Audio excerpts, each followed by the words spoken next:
Xullas, ayrim tinglovchilarga bu gaplarim. Hikoyani kayf qilib eshitib, izohlarda sponi yoqib aql chichmalaring. Aqlli iymonli bo'lsang, sarlavhani o'qib kirma bu yerga.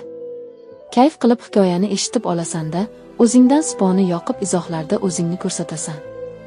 Sendaqalarni boshida ro'moli borligidan ko'tini xabari yo'q deydi. Xullas, gap egasiga yetib boradi. Meni obunachilarim hamda obuna bo'lishdan tortilib turgan kuzatuvchilarimni qo'llab like bosib turgani yetadi. Sendaqa aql chicharlarga joy yo'q bu yerda. Ko'tni qisib eshitib, kayfingni qilda sur bu yerdan negativ izohga aql chichma. Xullas, boshladim hikoyani azizlarim. Hurmatli tinglovchilar, orangizda kim YouTube orqali pul ishlamoqchi bo'lsa hoziroq Telegramdan kurs so'zini yozing va meni YouTube kursimga yoziling. Kurs bahosi atiga 1000 rubl, o'zbek so'miga 150 ming so'm. Shu arzimagan pul bilan hayotingizni o'zgartirishingiz mumkin. Telegram lichka kommentariyada bo'ladi. Men oddiy bir ayolman. Hayotim tinch, osoyishta o'tmoqda deb o'ylagandim. To'ydan so'ng ota uyimdan uzoqlashib, erimning uyiga kelin bo'lib tushdim. O'sha uyda kayvoni qaynonam, 2 kelinga xizmat qiladigan qaynisinglim va ovsiniyim, erimning ukasining xotini ham yashardi. Ovsinim Nilufar menga boshida juda mehribon tuyulgandi. Meni og'ir ishlarimda ko'maklashar, har doim kulib turar, hatto sirlarimni aytadigan insonimga aylangandi. Har doim aytar edim, shunday ovsinga duch kelganimga shukr. Lekin hayotda ba'zida yuzaki ko'rinishlarga aldanib qolarkanmiz. Bir kuni erim Rossiyaga ishlagani ketdi.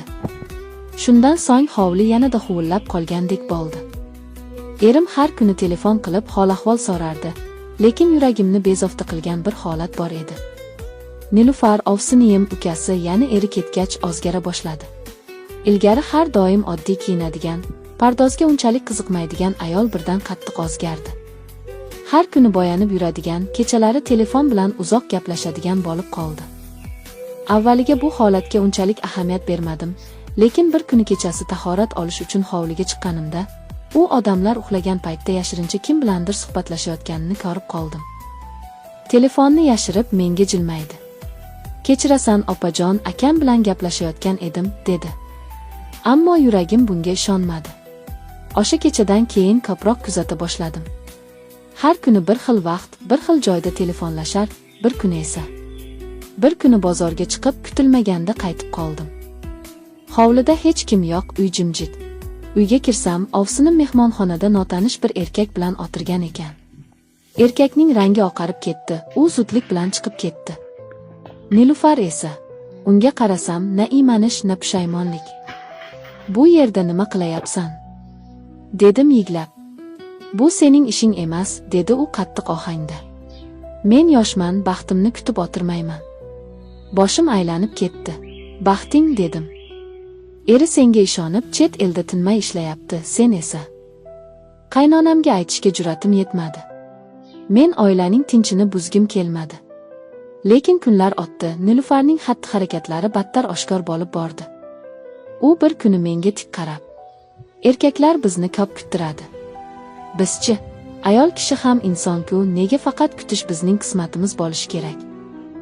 dedi. Uning bu gaplari menga xanjardek sanchildi.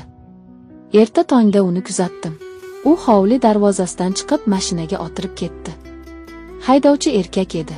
Shu on yuragim chidamadi. O'sha kuni barcha haqiqatni qaynonamga aytdim. Kechqurun Nilufar qaytib kelganda, qaynonam uni chaqirib gaplashdi. U boshini baland tutdi, yolg'on so'zlamadi. Hamma gapni tan oldi. "Ha, sevib qoldim", dedi. "Men bu uydan ketaman." O'sha kuni uyimizda jimjitlik bo'lmadi. Qaynonam yigladi, qaynisinglim tushuna olmay qoldi. Men esa jim turdim. Chunki yuragimda alam, gazab, lekin eng ko'pi achinish bor edi. Nilufar ertasi kuni ketdi. Hovli yana huvillab qoldi. Erining nomusini, uyining sha'nini bir daqiqalik hissiyotlarga almashtirib ketgan ayol ortiga qaytmadi. Oradan oylar o'tdi. Erining xabari keldi. U hammasini bilibdi. Hali ham ishonolmasdi, lekin telefon yozishmalari, qo'shnilarning gaplari, qaynonamning so'zlari bari haqiqat edi. Men esa hanuz yuragimda bir og'riq bilan yashayman. Ovsinimga emas, o'sha oddiy, mehribon ko'ringan Nilufarga achinaman. O'zi xohlagan baxtga erishdimi? Bilmayman.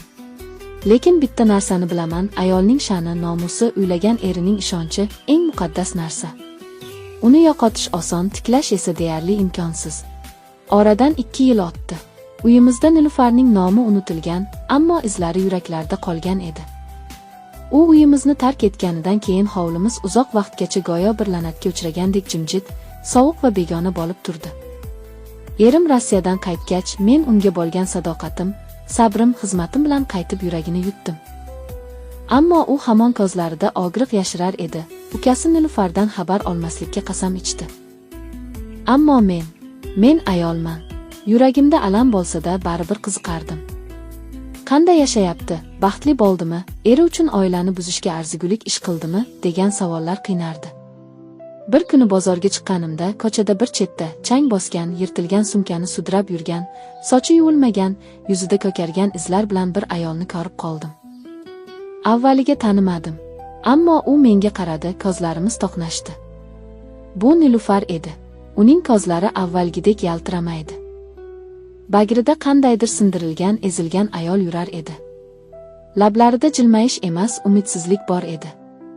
U menga qarab, "Meni tanidingmi?" dedi past ovozda. Men boshimni qimirlatdim.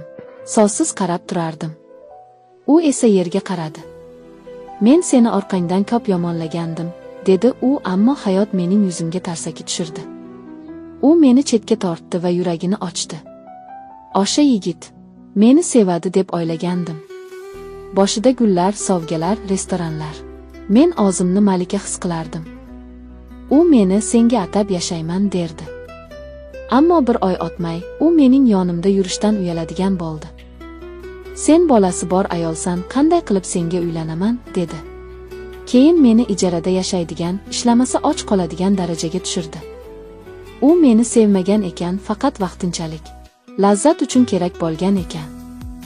Ish topolmadim. Uy egasi haydab chiqardi. Bolamni ukasiga tashladim, o'zim esa restoranda idish yuvdim. Keyin esa bir necha erkakning uyida yashadim. Hech biri meni ayol deb qadr qilmadi. Yigladi. Yerga o'tirib, yuzini kaftiga yashirdi. "Bilasanmi?" dedi u, "Eri Rossiyada yurgan ayolga sotilgan degan nom tegibdi." Ortidan yuradigan erkaklar ko'p bo'ldi, lekin hech biri uylanishni xohlamadi. Yaqinda men ham kerakmas bo'lib qolaman degan fikr bilan har tong uygonaman. Men jim turdim. Ichimda ming xil tuyg'u, achinish, alam, nafrat. Ammo ayol bo'lganim uchun yuragim yumshadi. "Qaynonangni kechir", dedi u menga duo qilmay qo'ygan bo'lsa kerak. Men unga bir parcha non, bir idish ovqat tutdim. U yiglab, "Sen baribir odam bo'lib qolding, men esa qilma qolman", dedi. Shu so'zlarni eshitganimda yuragim uvushdi. Qilma qol. Bu so'z men uchun ilgari haqorat bo'lsa, endi og'riq edi. O'sha kundan so'ng Nilufarni boshqa ko'rmadim. Ba'zilar aytishdi, boshqa shaharga ketibdi, ba'zilar esa olibdi deyishdi. Lekin men bilaman, hayot unga eng og'ir darsni berdi. U erining ishonchini, oilaning sha'nini yerga urdi. Hayot esa uni yerga urdi. Men esa bugun ham erim bilan birga yashayman. Sadoqatim uchun u menga hurmat qiladi. Nilufarning hikoyasi esa yuragimda og'riqli dars bo'lib qoldi. Ayol kishi uchun go'zallik emas, sadoqat eng katta boylik. Chunki go'zallik ko'zdan ketadi, sadoqat esa qalbda qoladi.